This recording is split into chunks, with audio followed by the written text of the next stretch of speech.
नशिबान भेटली होती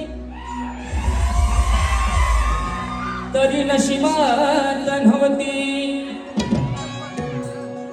नशिबान भेटली होती तरी नशिबात नव्हती.